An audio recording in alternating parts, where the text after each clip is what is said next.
We're singing. Dun, dun, dun, dun, dun. Time to talk. Alright. Beauty and the Bitch. Yeah. My mom is such a fugly slut. She's always being mean. I'm just gonna go chase this firefly under these creepy bleachers. No big deal. Bye. Pop, pop! That's my firefly, bitch! Oh my gosh, why is there this creepy, scary clown, and why does he want my firefly? Okay, 1, fireflies belong to everyone. 2, who the fuck are you talking to? And 3, why are you calling me a creepy clown? Just come closer. I am your friend. We're friends. Oh, so we're friends, but you're standing over there in the dark? Because that doesn't scream friendship to me. Don't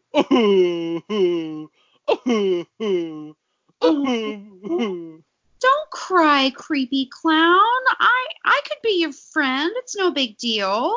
I mean, I just took the beaver steroids the one time, and now everyone is constantly making fun of my face. And you know what that's like with your hideous ass face. Okay, this is just a red wine stained birthmark, and I was going to grow into it. But now that you bring it up, I wonder if you'd be able to help me take it away.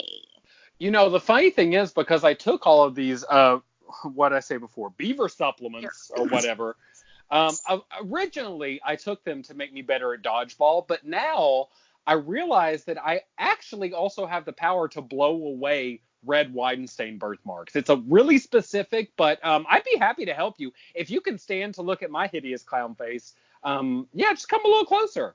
I'm going to be honest, that's a super niche ability, but I'm very interested. So here I am, stepping up closer to you, putting all my trust and faith that humanity is real. Okay, count to 3. 1, 2.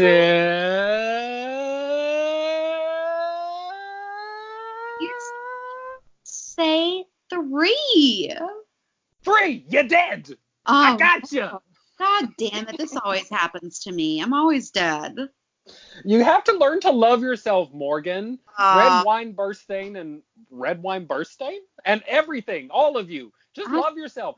Don't be going to try to get help from creepy clowns underneath the bleachers. I mean, what the fuck? Definitely no creepy clowns under bleachers, but also love yourself.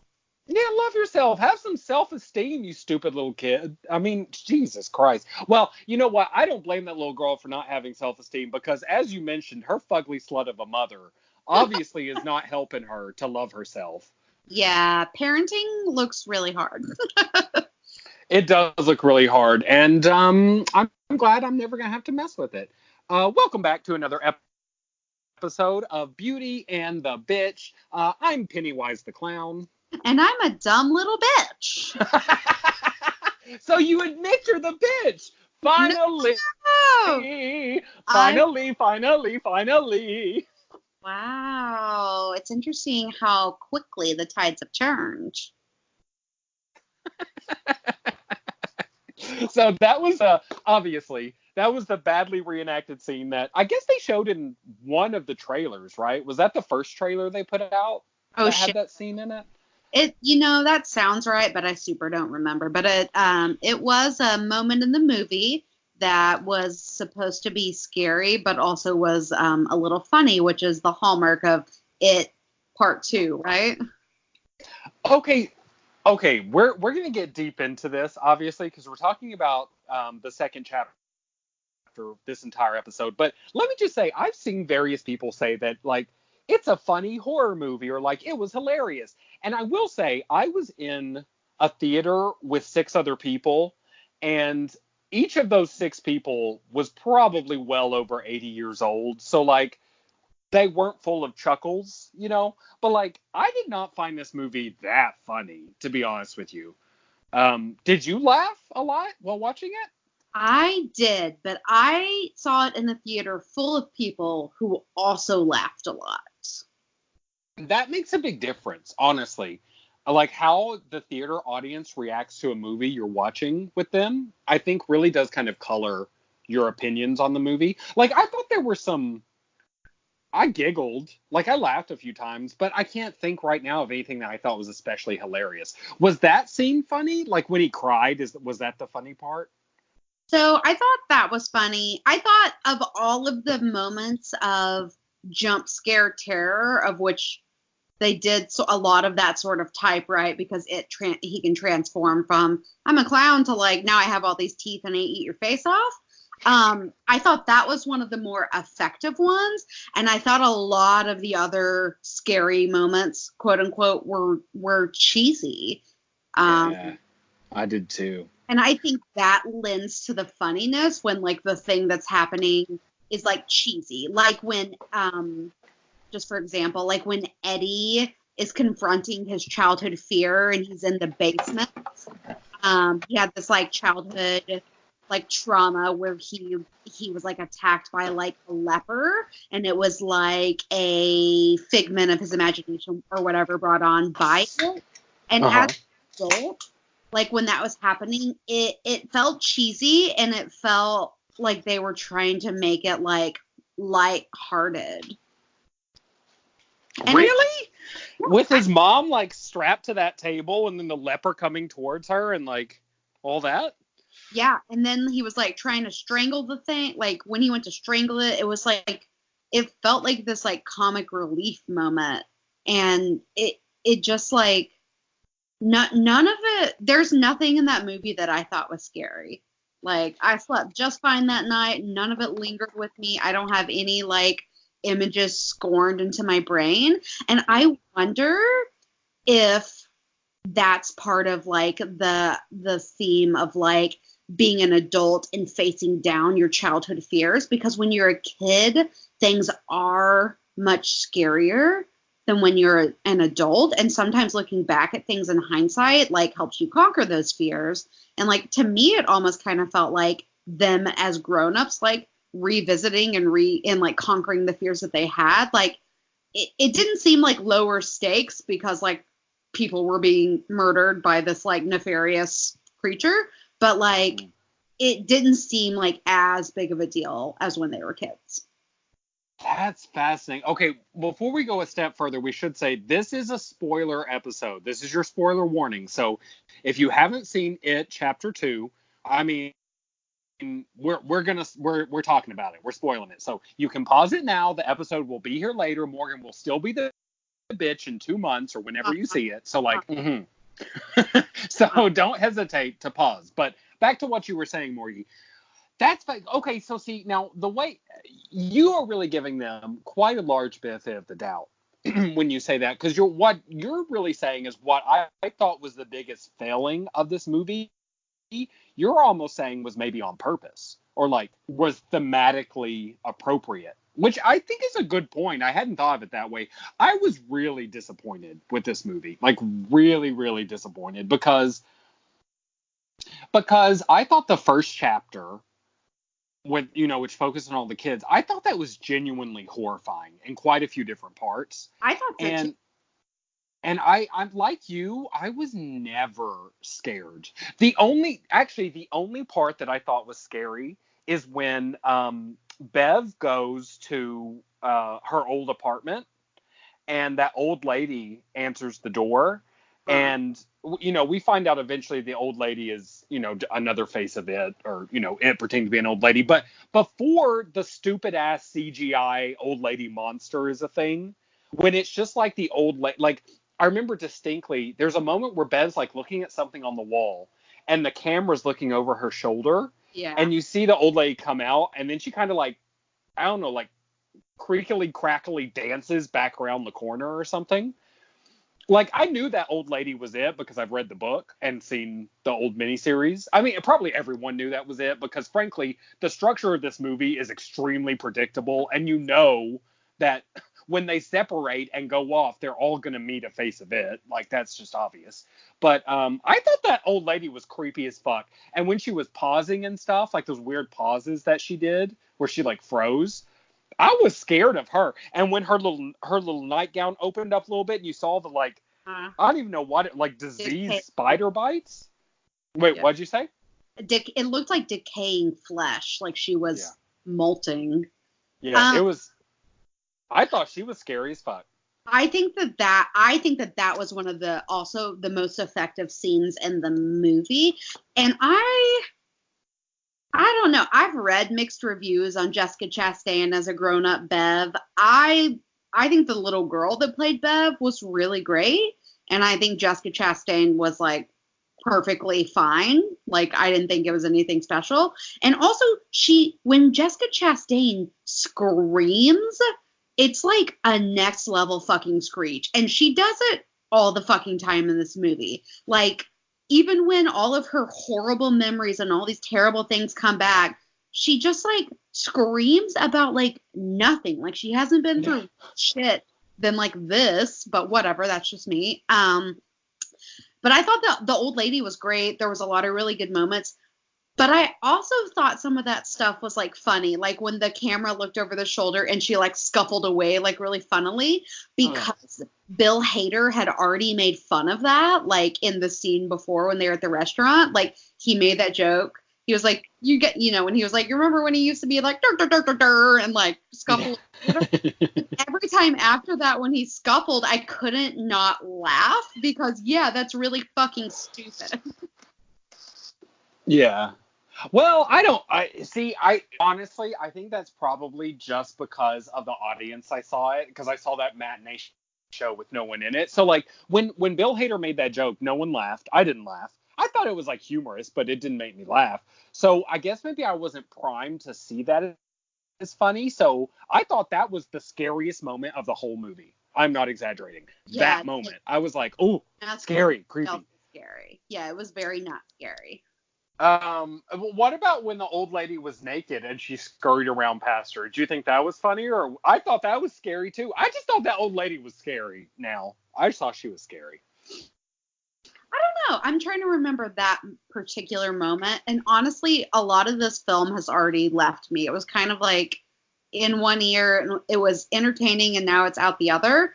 And also, it was too fucking long. Oh my God, 2 hours and 49 minutes? Are you fucking kidding me? Yes, girl. Too long. I had to pee twice. You know what? I held it the entire time because I didn't want to miss anything. I kept thinking something scary was around the corner, so I wanted to be scared. And you know what that meant? I was sitting there the entire damn time. I actually left like the last 5 minutes. So this is ultra spoilers, but I've already warned everybody. You know, in the last 5 minutes, we find out that Stanley wrote suicide notes to everyone, and it's kind of like he sacrificed himself so they could succeed, which is not in the book, by the way. In the book, he just fucking gives up because he's afraid. I thought it was way better that he like sacrificed himself, but girl, I missed that because I got to that last 5 minutes. That movie just would not end, and I was like, you know what? I've got to peace out. I'm about to piss myself. I can't. So I actually had to look that up later and see what happened the last few minutes. But yeah, let's talk about the CGI though, Morgie, because I agree with you that it's pretty forgettable. I think what you just said is quite damning, actually, of this movie. Like, you can't even remember what. I mean, you know, and that was even the old lady scene they played in like one of the trailers too. So they thought it was like a standout moment, and I think it was, but. You should be able to remember that. You know what I mean? Just saw it like days ago. We just watched this movie. I should be able to tell you like verbatim the entire plot. But honestly, I can't. Like, I can't tell you everything. Well, I mean, there is something kind of meta there because, like, right, they, you know, after they beat it the first time, they all forget about it. And they forget about each other and about Derry. So maybe this just means that the It Clown is still alive and well somewhere. Oh, I'm sure he is. Yeah, let's talk about the CGI, because I went and saw this movie last Saturday. Today's Wednesday, and I know a lot of people that are going to see it soon or went to see it like right after I did, and so we had like briefly chatted about it, and they asked me like, what did you take away from the movie? And like my like number one comment is like, they had a much bigger budget and they spent it on hiring James McAvoy and doing gratuitous CGI. Yeah. Yeah. I was really, when I was doing research, so I saw it on Monday, so just 2 days ago from today. And I guess last night I was doing research. God, that feels like forever ago because I'm getting old. But anyway, and I came across an interview where they dared to be like, we're so proud of all the practical effects that we've done for this movie. Yes. And like looking back, there were a fair amount of practical effects. Like anything, Bill Skarsgård did a bunch of practical stuff, I think, but that is not the impression I came away with. What I came away with the impression that they relied way too heavily on CGI. The CGI, I'm sure it was expensive, but that shit looked like video game CGI to me. Yeah. Like it, especially the standout moments for me, probably because it was the only moment I found scary, was when Mrs. Kirsch, the old lady, turns into that stupid looking old lady monster thing. I was like, what is this fucking Tomb Raider shit running at me right now? I was actually, it pissed me off, honestly. Yeah, I agree. And they spent money on animating like a giant Paul Bunyan with an axe to chase one of the children. Just like the things that like they just had so much freedom to do so many things, and they did make these cheesy CGI things, and it made it not scary. Like it took away from the scary, and like sure, Bill Skarsgård is a great Pennywise, and he can do a lot of things with his face. So yeah, maybe they saved money because he can already make his eyes go into a different direction. But like, and he can do that fucking Pennywise grin. Have you seen him doing that on the Colbert Show? Yes, and somehow he's still out there getting sex. Like, people are still fucking him with his Pennywise mouth, but I'm happy for him. I mean, I would fuck him. Not if he's doing that Pennywise mouth. If that's his O face or something, I'm out. Jesus, that's the scariest fucking bullshit. I'd be out too. I'd be like, we're done right now. It's over. After I saw that interview, so for anyone who hasn't seen it, he goes on the Colbert Show, and it's shocking. That Pennywise grin with the huge lower lip and like just the two front teeth sticking out. Like, obviously he wore prosthetics and stuff for the movie, but like he does that face. And like he just does it. He can just do it. And so I watched him do it, and then I got up in the mirror and I was like, I'm gonna make this Pennywise face. Girl, I cannot do that. I don't know how he does that shit. It's crazy. He might actually be a demented, ageless clown. Like, I'm not certain. I think even though I didn't think the movie was that great and that a lot of it was cheesy and not scary, I do still think that he had really big shoes to fill and did a good job playing Pennywise. Pennywise was much scarier in part one, but like he's still a good Pennywise. Like I think he is probably the standout performance from like both of them. Just like he's very memorable. So I applaud him. I totally agree. I love him. And he's in well, I first saw him in Hemlock Grove, which, did you watch that Netflix original back in the day? I can't remember. I remember you and Sarah watching it. We sure did. And he plays like a hottie. Like, he's very sexy in that. I think he plays a vampire. I don't really remember. It's been a bunch of years. But right now, he is in Castle Rock on, God, is that Amazon Prime? I think it is. Yeah, I don't even know what the show's about. Castle Rock is another Stephen King kind of pastiche where it's set in, I think it's set in the same town that Cujo is set in. I could be wrong about that, but I think it's true. And like one of the characters is like the niece of the guy in The Shining who goes crazy and tries to kill his family.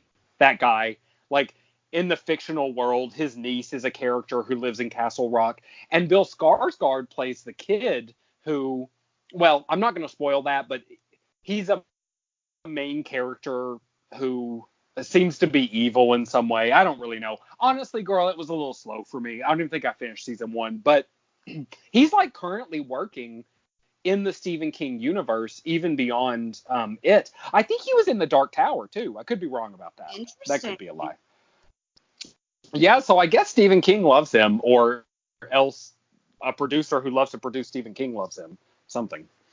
But yeah, I agree with you. I thought Bill Skarsgård was great. In fact, I thought I thought the cast was really good. I don't really fault them. Isaiah Mustafa, who plays Mike, he's the original Old Spice guy, if you remember him. Yes. I thought he was great as Mike. I thought Jay Ryan was amazing as Ben. He was actually one of my favorites. I thought he was so sweet. Yeah, very good. And I love James McAvoy. I love him. I think most people do. I think he's so sexy, and I just feel like he has a huge cock. Probably. Yeah.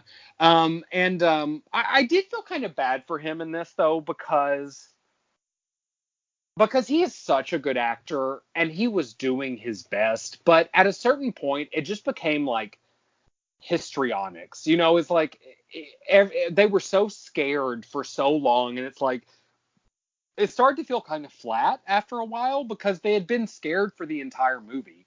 Like 20 minutes into the movie, they all get together, and it sort of starts to reappear via fortune cookies and stuff. And they're essentially scared from then on out. And James McAvoy really reaches new levels of like red-faced, bulgy vein fear. And it just didn't. The problem was he was so scared, but I wasn't scared. You know? Yeah. Yes, I know what you mean. My favorite James McAvoy moment is when Mike drugs him. And like right when he's like going under on the drugs, he's like, "But why would you do that? I thought we were like friends," or like whatever. Like whatever he says was like super funny and like a very appropriate reaction. If like one of your very good friends drugged you without telling you, you would just be like, "But why though?"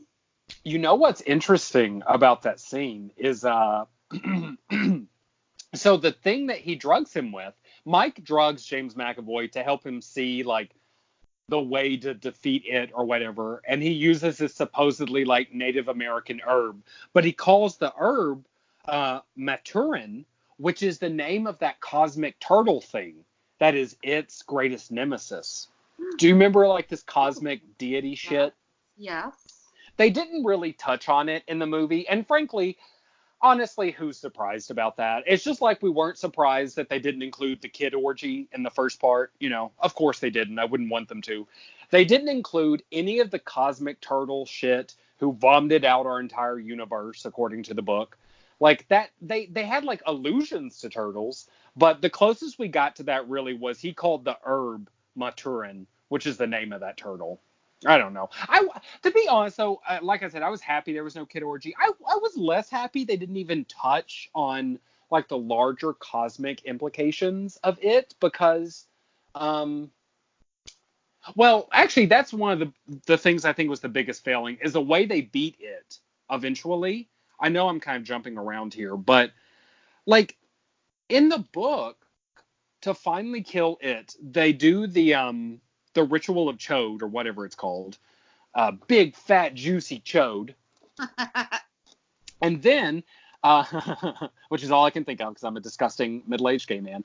And then Bill, first by himself. Middle-aged. I know you're talking about a movie, but we're in our prime, sir. Prime. That's true.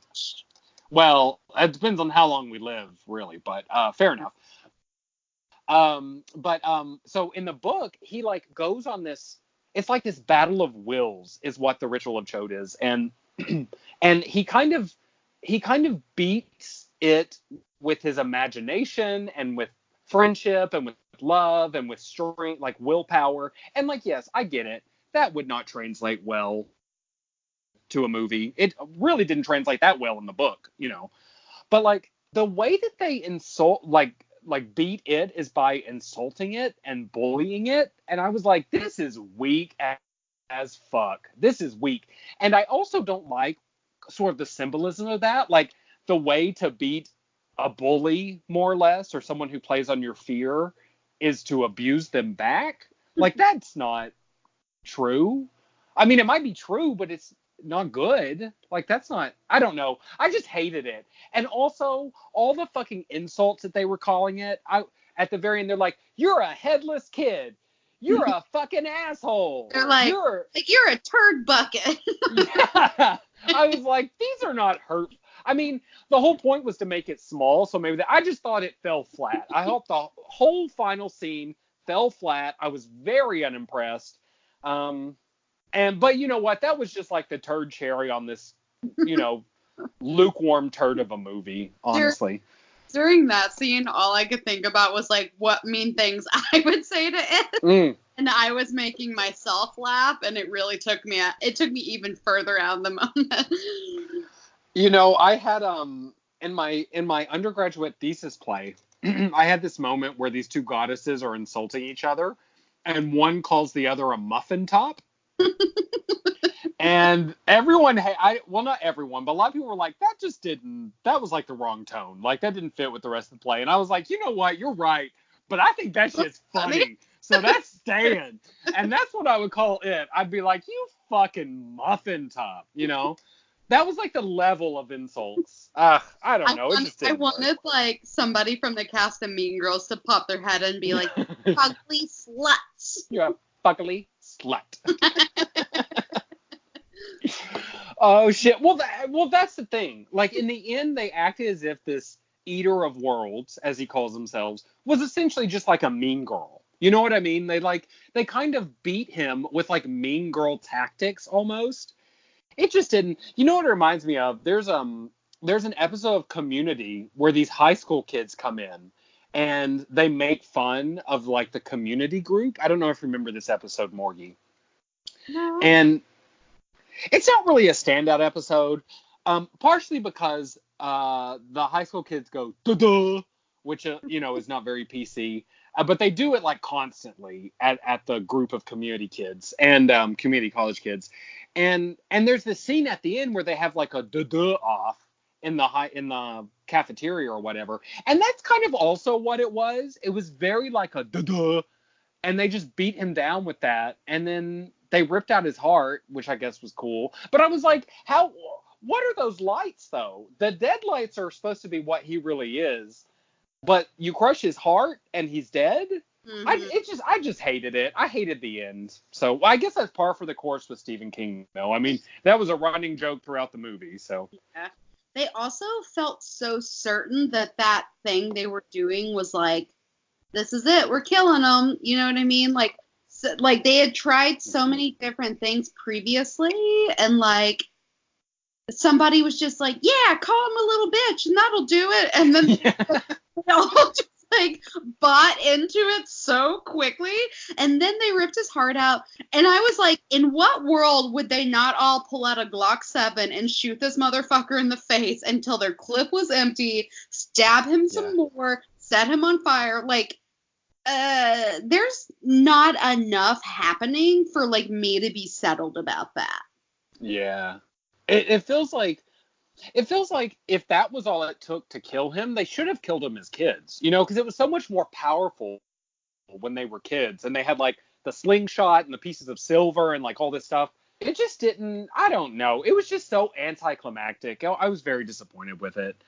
But going from the end of the movie, I would like, if we can, to go all the way back to the very beginning. Mm-hmm. Because, I was listening to, I always call it the wrong thing. What's the NPR show, Morgie? Pop Culture Happy Hour. Pop Culture Happy Hour. They reviewed this, as they review pretty much everything. And, sometimes I agree with their reviews. Sometimes they piss me off with their spoilers. This time, though, I hugely disagreed with what they had to say, because they really kind of went on for a while about how upset they were that the movie starts with a pretty graphic and brutal gay bashing. And they were saying, their sort of argument was, that's almost what they were saying is that's too real life scary. Like, that's too, it took me out of the movie. One of the people on NPR was even like, it took me out of the movie for like a full hour, and I just couldn't get into it. And after seeing the movie, I'm like, girl, that's not why you couldn't get into it. Okay. It wasn't the gay bashing scene. But I remember, because that is straight from the book. That happens in the book. And when that gay bashing is shown, and when it's shown that the gay bashers who, they beat this gay couple up for no reason, literally no reason at all, and they throw one of the gay guys. The gay guy the gay guy that they like beat the most. He said one of the like they were talking trash, and he was like, Meg Ryan called and she wants her wig back, and I was. You're right. That's why they kicked the shit out of him, because that insult cut deep, girl. It was really funny. And They should have recycled that to fight it at the end. Oh god.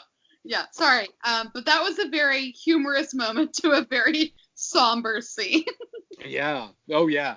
Well, and okay, so they this guy gets one or two good cracks in, and then this group of like 4 like ruffians or whatever, like teenage or young adult ruffians, they beat these guys up, separate them, and the one who got the good Meg Ryan crack in, they throw his ass off the bridge, right? Yeah. He lands in the water below, and it seems like he would have survived, actually.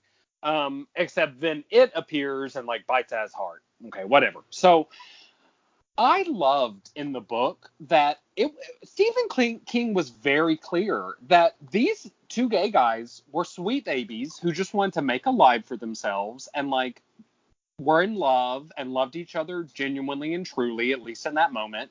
And these gay bashers were like, they were a part of the chthonic evil that is it. This like primordial, disgusting, nasty, bitter meanness. And I was like, that is so, I mean, you have to think it came out before we were born. You know, this book was published. How progressive of him. And so I was kind of pissed when on NPR they were like, they shouldn't have shown that. I was like, no, you fucking show that shit. Why can we show like a daughter being abused sexually and physically by her father, a wife being abused by her husband, like all the disgusting things that we've seen in the universe, but a gay bashing can't be shown? I mean, it was very graphic, so I could see it could be triggering or whatever, but anyway, I like that that's how it started, and I thought it was sweet that Stephen King wrote it that way, because he's obviously an ally, and I'd suck his dick just in gratitude. Ooh, okay, Mr. King, if you're out there. Mm-hmm. I'm pretty sure he's happily married, but nonetheless, I'm down. Anyone can be swayed. Listen, I'm glad to hear about that from your perspective, because when they said that, I hadn't had those feelings at all. The only feeling that I had about that scene was just that I thought it was an interesting way. I thought it was an interesting way to jump back into this part 2.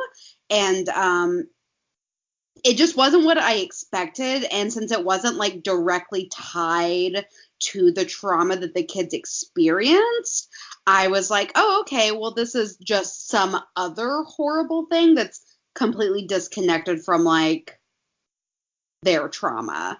But I was like fine about it. I really love the Meg Ryan comment. That really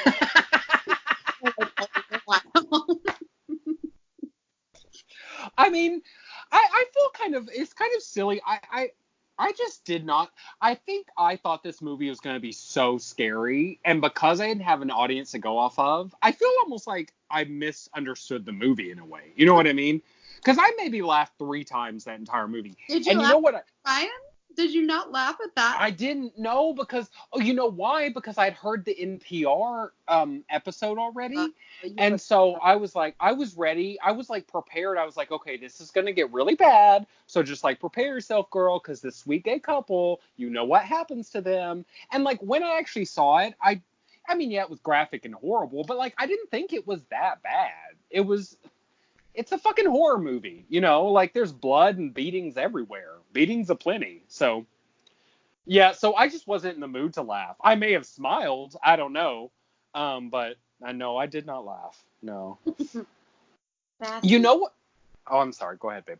No, it's just, it's the audience and the mood that's set for you really does just, it plays such a big role. Yeah.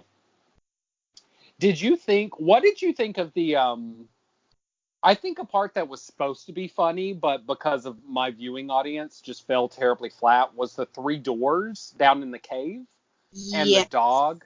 Was that funny in your viewing?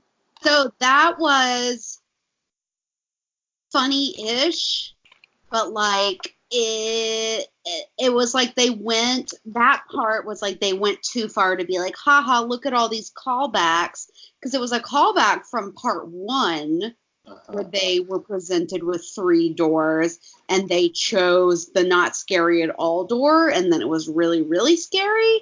So then this time they were like, we learned our lesson, and they did the opposite. But it was they made it to be funny, and that made it like less funny somehow. And they like lingered too long about the Pomeranian, which was like a callback. Like Bill Hader did make a joke earlier in the movie about a Pomeranian, but like it was fine. But for me, it fell flat and it went on too long. I thought so too. Yeah. So, you know, if y'all haven't seen it, just 3 doors and not scary at all, scary, and like very extremely scary or something, right? Yeah, basically. And they open up this one door, which is the not scary. No, it's the very extremely scary door. Yeah. And in the first movie, they saw the top half, the torso of this little girl whose shoe they had found. And in this movie, they saw her bottom half like tottering towards them or something, which wasn't scary once again. And then they skipped the scary door altogether, and then they went to the not scary at all door, and it was this Pomeranian, which then eventually turns into like, we see like a shot of it becoming like a dog monster or something, which again was not scary. You're right. It was cheesy. So I don't know. To me, there are a couple of moments in that climax where once again, they pretty much all split up, or at least split into twosomes, and they're all once again facing some iteration of it. Yeah. That one I thought was very indicative of this whole movie. And then also Bev being in that bathroom stall that was filling up with blood. Yeah. So that was a callback to, we saw in the first movie, we saw, you know, the school bullies, these girls, pour like dirty garbage, like garbage water on her while she was sitting in the stall. And we also saw in the first movie, which is one of my favorite scenes in the book and in the first movie, where she's in the bathroom and she hears the voices in the drain, and then all that blood spurts out of the drain. And it's truly horrifying. Yes. And so when she was in this bathroom stall, it is horrifying. When she was in this bathroom stall and it was filling up with blood and like all these faces were trying to get in at her, and it was so like chaotic and just like not scary, I was like, you know what? This is exactly what I'm going to bring up as the difference between these two movies, because it was just over the top. It wasn't scary at all. It was ridiculous. And they did that callback to The Shining, you know, where the guy's like, here's Johnny or whatever. And I was like, what is happening with this? Because in that first movie, when that blood shoots out of that drain, and then I think even more horrifying, not only is she covered in blood, the entire bathroom's covered in blood, she's heard these voices from the drain, but then her father cannot see the blood. Yeah. Oh. Yeah, when she's like trying to clean it. Yeah, that was brutal. Chills, man. Like, I just got chills now. And, you know, to me, that just captures the difference between the two. You know, this one was so over the top that it stopped being scary. It stopped being symbolic. It stopped being powerful. And it was just like this deluge of ridiculous images. So, yeah, really upsetting. And also there was a Pomeranian that they spent time on. That's like a full minute we spent with that Pomeranian. Why? It's ridiculous. This is just a thing about Bev, but like, I don't know, it's probably true. It's true enough of like, like if a woman was like physically, emotionally, and sexually abused as a child, like she may grow up to put herself in relationships with people that treat her in a similar fashion. But I absolutely detest that Bev grows up and marries an abusive person. Like to me, it is so infuriating that that's a part of her story. You know, it's interesting. It's interesting because in the book and in the 1990s miniseries, 1980s miniseries, whenever that came out, her abusive husband is actually like much more of a character throughout the entire part, because he gets possessed, or like, he becomes it works through him. I don't know if I'd say he's possessed, but he's already such an abusive shithole that after she runs away from him, he follows her to Derry. And I forget exactly what he does, but he does some kind of machinations, and they have to fight him at some point, or some shit happens. But he's a much bigger part, actually, in the books. I don't know. I mean, is that kind of tired and played out? Yes. Do children who are abused often continue that cycle of abuse one way or the other? Yes, they do. I don't know. I mean, otherwise she has almost no character at all. So I see your point, but I'm also like, well, if it's not that, then her whole character is about being in love with Bill and then Ben. So I don't know. It gave her something to overcome, at least. Yeah, I guess. I just feel like as the only like female character, like I just wanted more for her as an adult. Yeah. But it's fine. It's whatever. I mean, don't get me wrong, girl. I'm with you, because she was my favorite character in the books, and I was devastated when I saw that she had essentially married a man just like her father. I was like, this is, ugh. But I mean, that's the way I often feel in real life. Yeah. People are abused, and then they continue the cycle of abuse. I'm like, really? But I mean, that's the psychology of it, man. Yeah. I don't know. I overall, though, I agree with you. Bev is just done dirty, and it's not even the movies. Like, Stephen King does her dirty, I think. So it's too bad. It's too bad. Earlier, you started to talk about the cast, and we stopped after James McAvoy.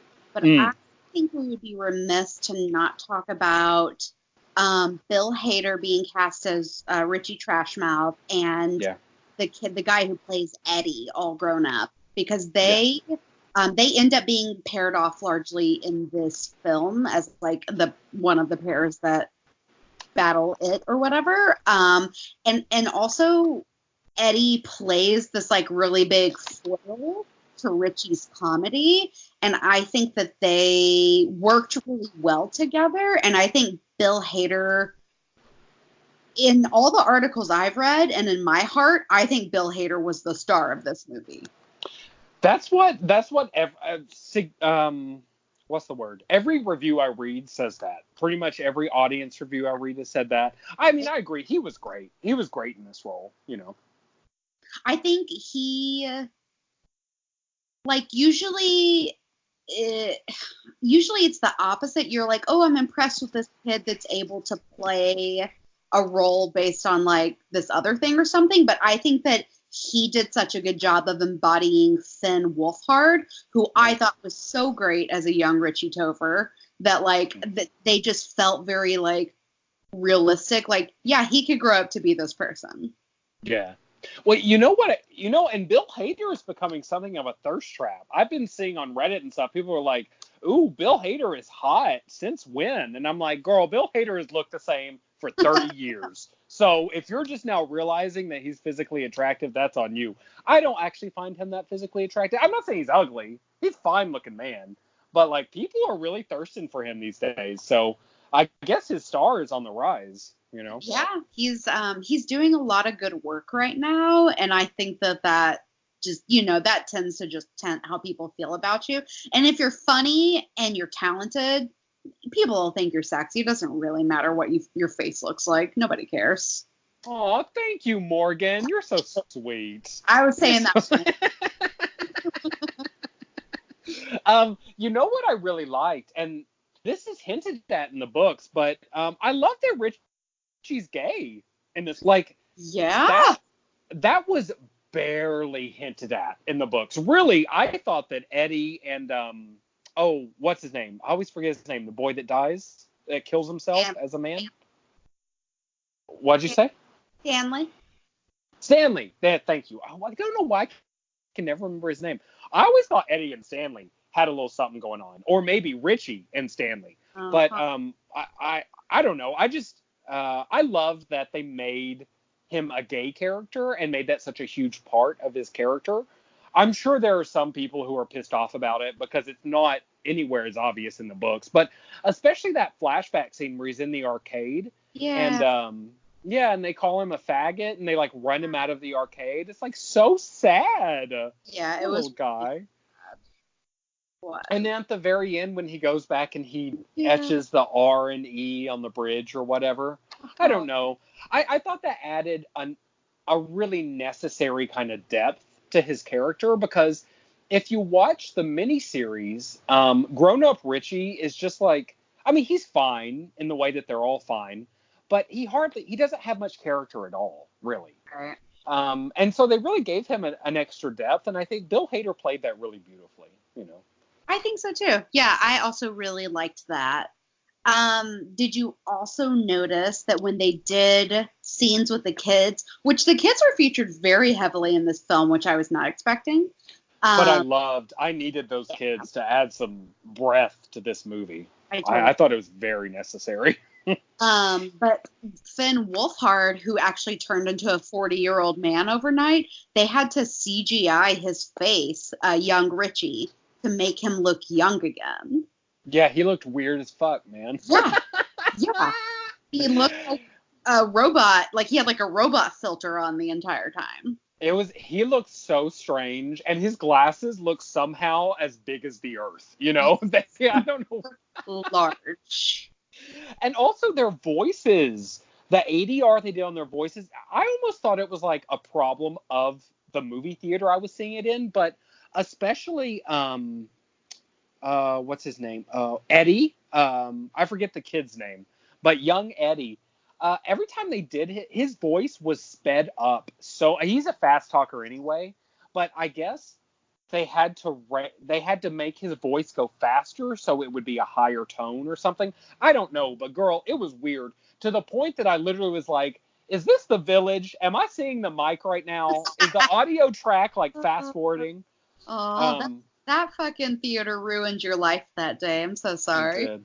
Listeners, when we saw The Village in fucking Cabot, Arkansas, the film was off the track, so you could see the fucking boom mics, which who even knew that they filmed those? But you could see the damn boom mics for like half the movie, just floating above the people's heads. It was so ridiculous.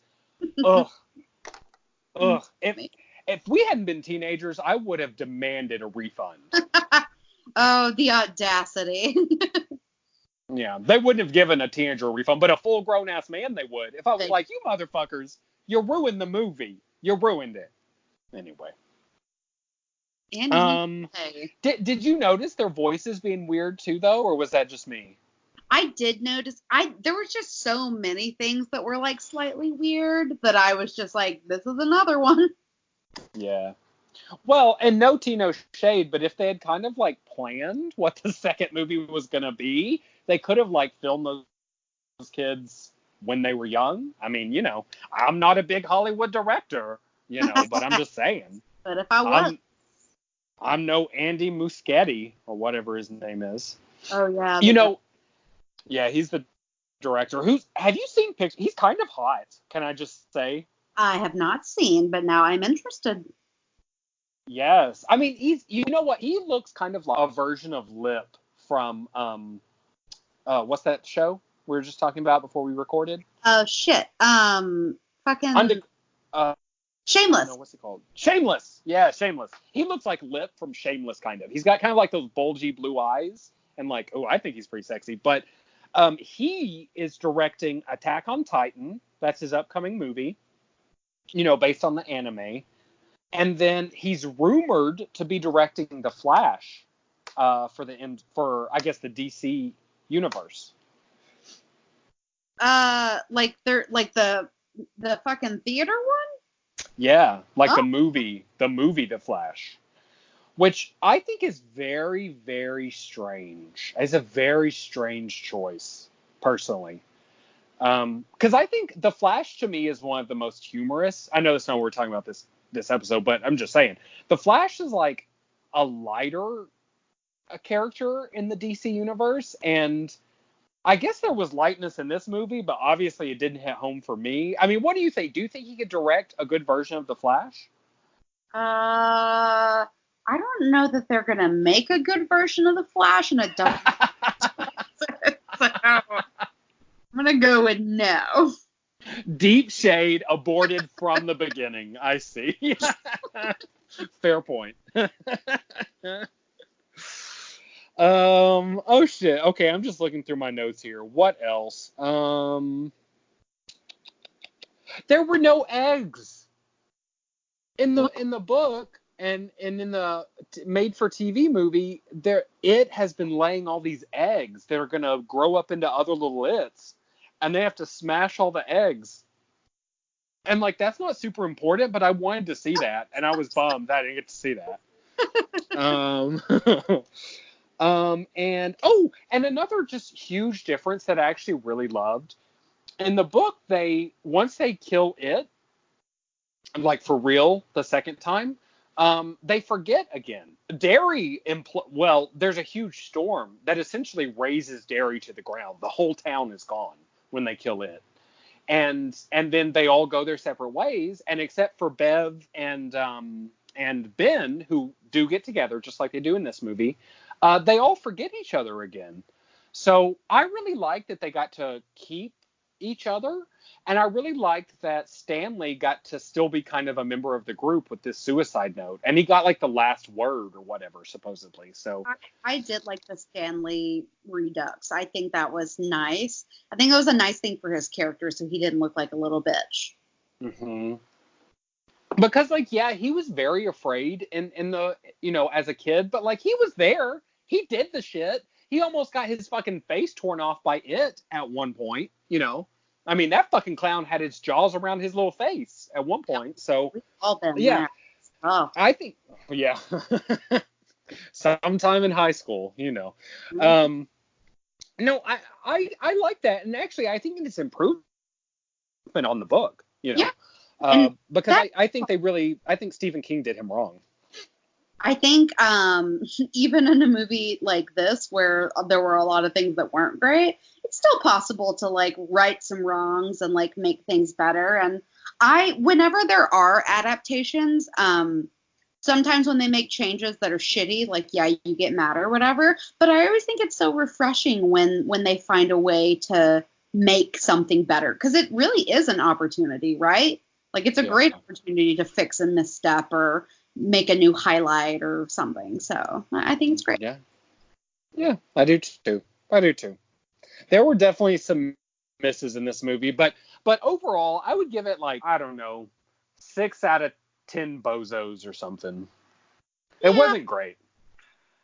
I am interested to see how it ends up on Rotten Tomatoes after like the audience score, starts to really build up, because it hasn't been out for very long. But I anticipate it will be it'll have a much worse score than the first movie. And I think when we look back on it, I think people will be like, you can just watch the first movie. Like, you don't need the second one. Which is exactly how it was with the miniseries for TV. Yep. So one begins to wonder if it's a problem with the source material, really. I don't know. Maybe so. Speaking of some Stephen King bullshit, I don't know what trailers you had at your screening, but at my screening there was a trailer for, I think, Dr. Sleep or whatever. Like, yes. Hello? Yeah, can you hear me? Oh, I can. Yeah. I was saying yes, deep and guttural. Yeah. Did you see that trailer? I did, and I think it looks really good. Is that a book, or did they just write a screenplay? It is a book. It is a book. Now, I haven't read it. I actually didn't even know it was a book until I saw that preview, and then I started going back, doing research for this episode. But yeah, it's a book, and it's the little boy, the red rum boy from The Shining, is all grown up, and then there are this group of, I don't know, psychic vampires, I guess, who are feeding on him and like other people who had The Shining, So yeah, I think it looks so good, man. I was so fascinated, and like, first of all, I had no idea that was a book. I was like, that's crazy. Like, I never even heard of that. And then also, my two thoughts are like, number one, I love Ian McGregor, and he is the red rum little boy all grown up, and I think he's a great actor. But number 2, I think it's either going to be really good or it's going to be really shitty. I think there's no middle ground. It can only be. I mean, that's kind of par for the course with Stephen King adaptations, right? It's like, I guess this movie was kind of middle of the road, but like, what was it? Just last year, the year before, we had that huge bomb of The Dark Tower that they tried to do. Yes. Like, that was it. And that came after the first It, which is such a huge success. And like, yeah. And it's like a star-studded cast. Yeah. Oh, you mean Dr. Sleep? Or whatever? The Dark Tower, like Idris Elba. I know. I mean, I didn't even see it though. I don't like the Dark Tower series. It's boring to me. But do you know if this is true? Does Stephen King not like Stanley Kubrick's adaptation of The Shining? Did I make that up? I've read that before. Yeah, he didn't like it. I don't remember why exactly. Probably because it wasn't super loyal to the book. But yeah, he said that he doesn't like it at all, which is so funny because it's like, it's a classic. Yeah, it's one of the best adaptations. Up there with like Carrie and I would say It Part is best adaptations. A Stand By Me is really good too. Really, really good. Stand By Me is so good. Mm-hmm. So good. Oh my gosh. So like there have been some good ones, but there have been so many shitty ones though. But I mean, so much material. Pet Cemetery. Yeah, which is kind of a classic. I mean, it's like a bad movie classic. Yeah. They just made that this year. It came out, and I didn't see it, but I wonder. I don't know. It must not be very good. Oh shit! I forgot that they even remade it. I completely forgot that. Well, I know like with Christine with like the killer car. That's one that's notoriously bad. And Needful Things was made for TV. That's horrible. Thinner, the same, just absolute trash.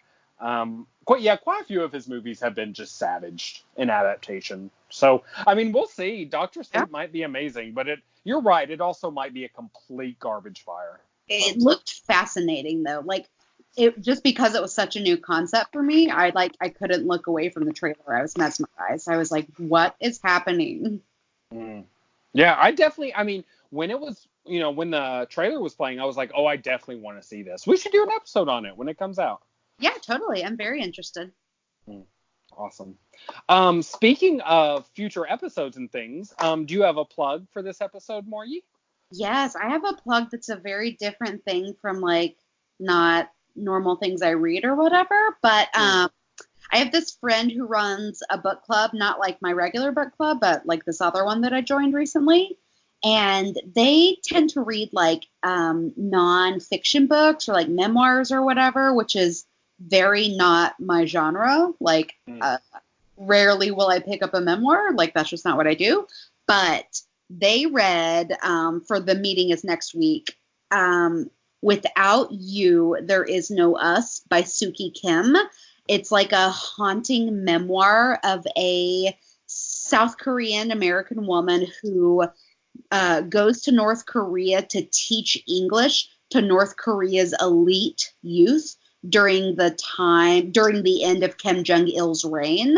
And so she, like the last day she lives in North Korea is like the day that they announced that he had died and like everything was like chaos or whatever. And so she kind of like talks about her time leading up to that. And we all know North Korea's fucked. So that was fascinating. But her experience is also, it's like doubly fascinating because she's a Korean woman, but she's South Korean. So like to these people, they're like, you're kind of like the same, but you're a very different person. And so they don't trust her, but they like want to trust her. And like, she just finds it really hard to navigate the lines of just like how brainwashed the youth are and how much she like cares for them, but also how they're all going to grow up to be horrible people because they belong to like the ruling class of North Korea. It was fascinating, and it read like a novel and not like a memoir. Like she's a really good writer, and she took really good notes at great risk while she was in North Korea because everything is monitored. And so she also like talks about the way that she would take notes and how she had to like hide them, and she would like save nothing on her computer, and like everything would be on like what are they called, like jump drives, and she would scatter them throughout her belongings, and like it sounds very, very stressful, and also it was a really good book. I really liked it. Wow. Without You, There Is No Us? By Suki Kim. Wow, that sounds amazing. Yeah. And a very different kind of horror than what we talked about this episode. Yeah. Crazy. Well, I have a good two-part plug. The first part of the plug is our first It episode about the first part of It, which, God, Morgie, I think we put that out like 2 years ago or something, right? It was a long time ago. We've come a long way. We have a long way down. But no. So if you're interested in a bit more It content, we cover both the first movie and, to a much larger extent, because I just finished the novel itself in that first episode. I would imagine that's probably in around episode 30 or something. God, that right? is I don't know. And we were really hyped about the first film, like back in the day. So that's probably a fun episode to listen to if you want to be hyped about it. Yeah, absolutely. Because as you know, we're very like kind of mad about this one, but we love the first one, as did everyone, really. Yeah. And then the second part of my plug is actually It, the novel by Stephen King, because the reason I'm plugging it is because I think quality-wise, experience-wise, reading the novel is much more like watching that first movie than it is like watching the second one. So if a listener saw this It chapter 2 and was like, oh man, like I'm never gonna put the time in to read that huge Stephen King novel, I would say hold up, because the novel is fucking horrifying and the stories are mished together. So you do get like first the kids and then the adults, but the line is much more tenuous, and it's a really good book. And frankly, it reads very, very quickly, and I highly recommend it. It's my favorite Stephen King novel, actually. Oh, wow. Well, pretty great books. Yeah. Let's see. And then this is, so this is coming out next week, but this week that we're recording is actually the first week where we're not putting out an episode. Oh. Yes. I know.